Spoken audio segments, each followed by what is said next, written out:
इंतहाई अहम मौजू पे आज हम गुफ्तगू करेंगे। ज्वाइन कर रहे हैं doctor Fazlur Rahman, executive director है पाकिस्तान काउंसिल ऑन चाइना के। डॉक्टर साहब बहुत बहुत शुक्रिया।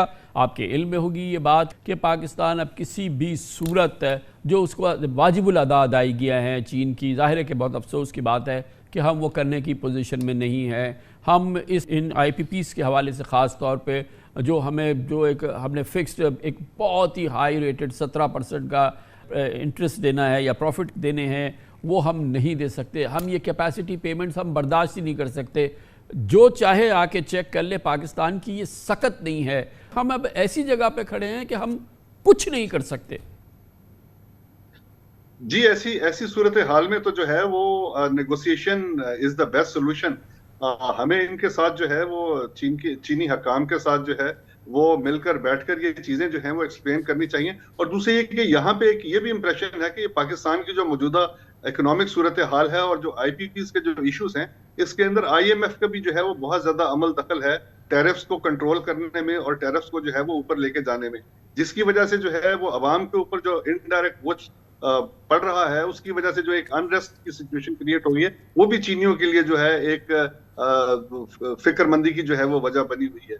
तो ये एक बड़ा गंभीर मसला है। इसके अंदर जो है वो मेरा ख्याल है कि एक नेशनल कंसेंसस की जरूरत है और तमाम पार्टीज जो हैं वो मिलकर जो है वो अप्रोच करें इस मामले को और इसका कोई हल तलाश करने के लिए। मेरा ख्याल है कि जो मुआशी माहिरीन हैं वो शायद इस सिलसिले में, या जो एनर्जी के माहिरीन हैं, वो कोई बेहतर सोल्यूशन दे सके। अभी तक जो सोल्यूशन चंद एक सामने नजर आए हैं कि जी हम अपना कोल इस्तेमाल कर लेते हैं और जो है वो जो इम्पोर्टेड कोल है उसको हम सब्स्टिट्यूट कर देते हैं। लेकिन जब चीनियों से बात हुई है तो उन्होंने कहा कि जी टेक्निकली ये फिजिबल नहीं है।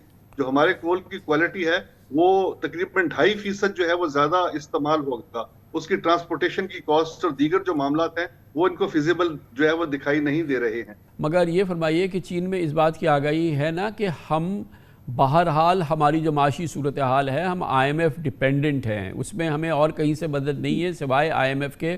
पाकिस्तान को किसी भी डिफ़ॉल्ट की सिचुएशन से, मईशी सूरत हाल से IMF के अलावा कोई निकालने का ज़रिया नहीं है। बहरहाल हमें वहाँ जाना है। हमारी एक्सपोर्ट्स का सबसे बड़ा मरकज़ जो है वो कलीदी मरकज़ जो है, सबसे बड़ा मरकज़ अमेरिका है। IMF जो है वो अमेरिका उसकी सरबराही करता है। तो ये सारी सूरत हाल की इसकी भी तो अंडरस्टैंडिंग ज़रूरी है।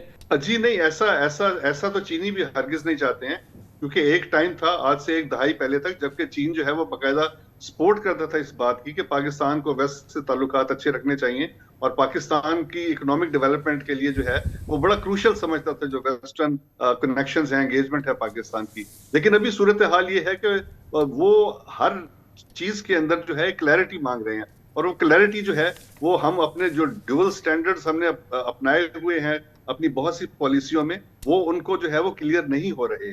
तो इस सूरत हाल में मेरा ख्याल है कि एक बड़े हाई लेवल पे, एक्चुअली आपको याद होगा कामरान साहब कि हमारी जो पुरानी गुज़श्ता लीडरशिप थी ट्रेडिशनल, वो चीनी लीडरशिप के साथ जो है उनकी बड़ी एक हाई लेवल पे एंगेजमेंट होती थी और बहुत डीप एंगेजमेंट होती थी। अभी वो सिलसिला नहीं रहा, वो सिलसिला बड़ा मुनक़ता हो गया है और उसके अंदर बहुत से गैप्स आ गए हैं। और उसकी सबसे बड़ी वजह जो है वो शायद ये है कि हमारे मुल्क में चीन के सिस्टम को समझने की, चीन के थिंकिंग को समझने की जो है वो कैपेसिटी बहुत दिन ब दिन लिमिटेड होती जा रही है। बहुत शुक्रिया डॉक्टर फजलुर रहमान।